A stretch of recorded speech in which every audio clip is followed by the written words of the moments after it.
Ka-Express, isang gabi na parang pelikula para sa mga basketball fans sa buong mundo. Sa isang do-or-die play-in battle ng Golden State Warriors kontra ng Los Angeles Clippers, akala ng marami, tapos na ang season ng Warriors. Down by 2 digits sa fourth quarter, pagod ang rooster at ang kalaban ay may star power din. Pero may isang bagay na hindi nawala sa Golden State, si Stephen Curry. Sa loob lamang ng ilang minuto, nagbago ang lahat. Ang 38-year-old superstar ay naglabas ng take-over performance na nagpaalala sa mundo kung bakit siya ang tinatawag na greatest shooters of all time. Nagtapos si Stephen Curry ng 35 points sa laban, pero hindi yan ang pinaka-nakakagulat na detalye. Mas malupit ang timing ng kanyang scoring, 27 points out of 35 points na yon, ay dumating sa second half kung saan literal niyang binuhat ang Warriors pabalik sa laro. Sa huling minuto ng laban, tumira siya ng isang three-pointer na nagbigay sa Golden State ng crucial lead. Isang shot na hindi lang basta puntos, yun ang shot na nagligtas sa kanilang season. Nang tumunog ang buzzer, Warriors 127, Clippers 121, buhay pa ang Golden State Warriors. Kung babalikan ang takbo ng laro, hindi maganda ang simula ng Warriors. Sa unang 3 quarters, kontrolado ng Clippers ang momentum. Umabot pa sa 13 points ang kanilang lamang sa fourth quarter. Ang problema ng Golden State noon ay parehong familiar sa kanila ngayong season, turnovers, missed shots at hirap sa defensive rotations. Pero sa mga ganitong sandali, madalas lumitaw ang mga tunay na superstar. At nang magsimulang uminit ang kamay ni Curry, biglang nagbago ang tempo ng laro. Hindi rin biro ang shooting night ni Curry. Nagtala siya ng 7 three-pointers sa laban, kabilang ang ilang shots na literal na nagpatigil sa momentum ng Clippers. Sa bawat tira niya mula sa labas, unti-unting nabubuhay ang Warriors bench at mga fans. Ang kanyang efficiency ay isa ring malaking factor. Higit 50% mula sa field at halos 60% mula sa three-point line. Para sa isang high-volume shooter, napakataas ng ganitong accuracy, lalo na sa isang elimination game. Mas lalong naging espesyal ang performance na ito kung iisipin ang kanyang kondisyon bago ang laro. 10 araw pa lamang ang nakalipas mula nang bumalik siya sa lineup matapos ang kanyang knee injury. Sa huling bahagi ng regular season, limitado pa ang kanyang minutes at production. May laro pa nga kung saan 11 points lang ang kanyang naitala. Kaya maraming observers ang nagtanong kung handa na ba siyang bumalik sa superstar level sa isang high-stakes game.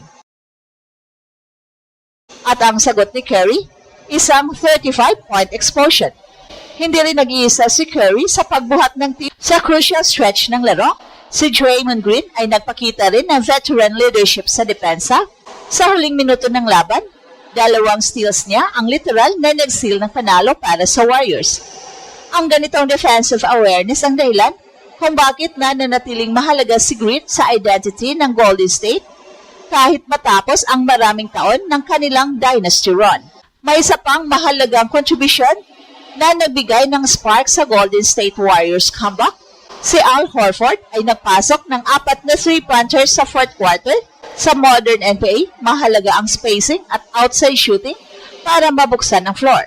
Sa mga sandaling yon, hindi lamang si Curry ang banta sa perimeter, ang mga extra shooters sa lineup ay nagbigay ng mas maraming space para gumalaw ang Warriors offense.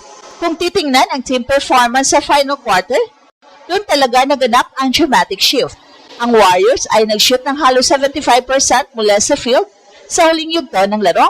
So ibig sabihin, halos bawat offensive possession nila ay nauwi sa puntos.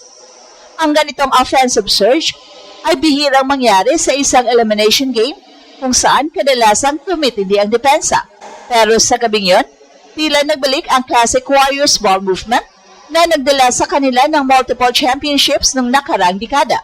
Sa kabilang panig naman, hindi rin basta-basta ang laban ng Clippers. Pinangunahan ni Kawhi Leonard ang kanilang shooting effort at sinubukang pigilan ang comeback ng Golden State. May mga sandali na tila hawak pa ng Clippers ang control sa laro. Pero sa basketball, may mga pagkakataon na kahit maganda ang game plan mo, isang superstar lamang ang kayang bumago sa direksyon ng laban.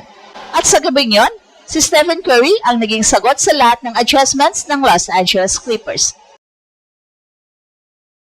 Sa mas malaking larawan ng season, mahalaga ang panalong ito para sa Warriors matapos ang isang regular season na puno ng injuries at inconsistency.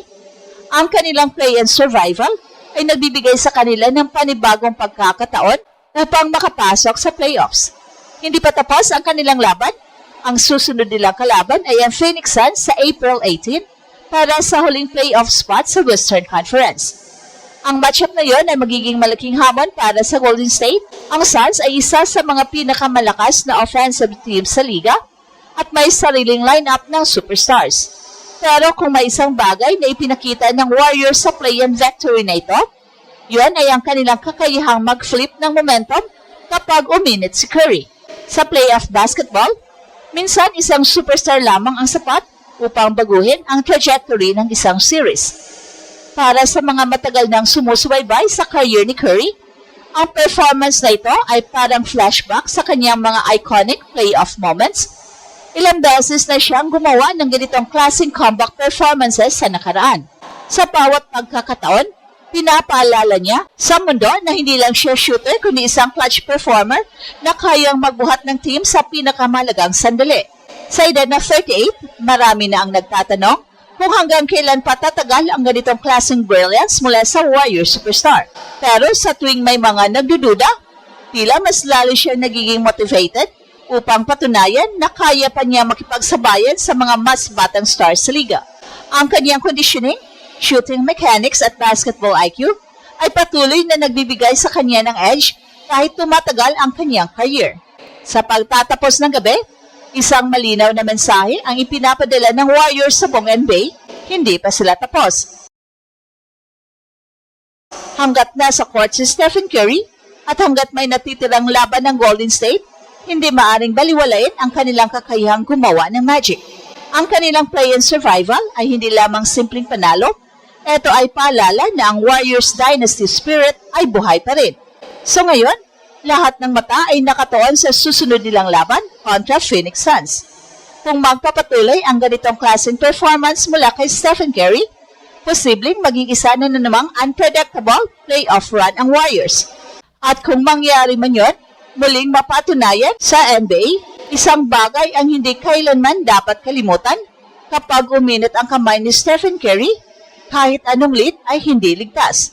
Sa kabuuan ng laban na ito, malinaw na ang panalo ng Golden State Warriors ay hindi lamang simpleng play and victory. Ito ay isang paalala sa buong liga kung bakit nananatiling isa sa mga pinakamapanganib na koponan ang Golden State Warriors kapag nasa court si Stephen Curry.